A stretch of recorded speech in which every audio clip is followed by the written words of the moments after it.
everybody, it is me, Adam, and we are back again today for my first YouTube video in a while. And today we're going to be talking about what if Formula 1 brought back the old point system that they used to use before the modern one. Now, it has been a little bit, sorry about that, it's been a few months, but I am back now.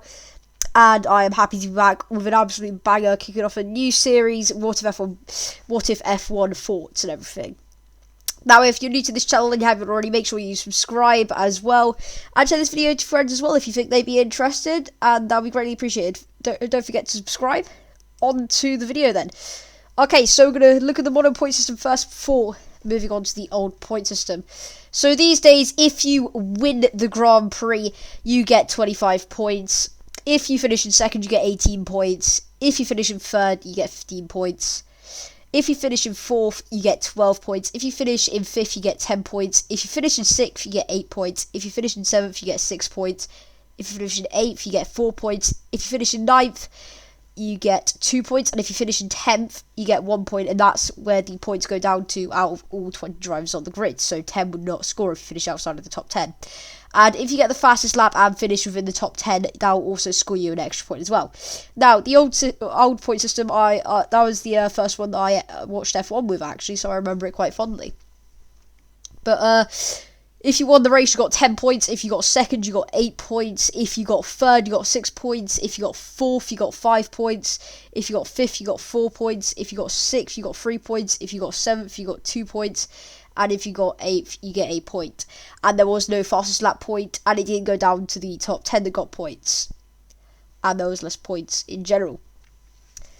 Now, next up, I've compiled a list of all 10 teams of the ones that I think would benefit from this new point system if it was introduced back into Formula 1, and the teams that would not benefit from the old point system. So the winners, I think, the teams that would win out of this would be McLaren, Alpine, AlphaTauri, Alfa Romeo, Haas, Aston Martin and Williams.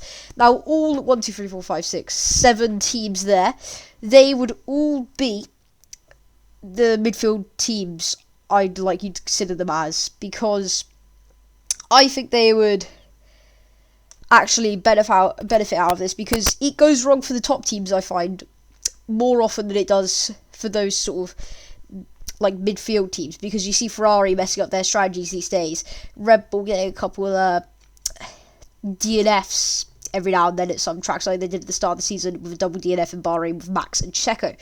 And Mercedes, they're the third best out of those teams this season, so they wouldn't finish inside that top 8 all of the time.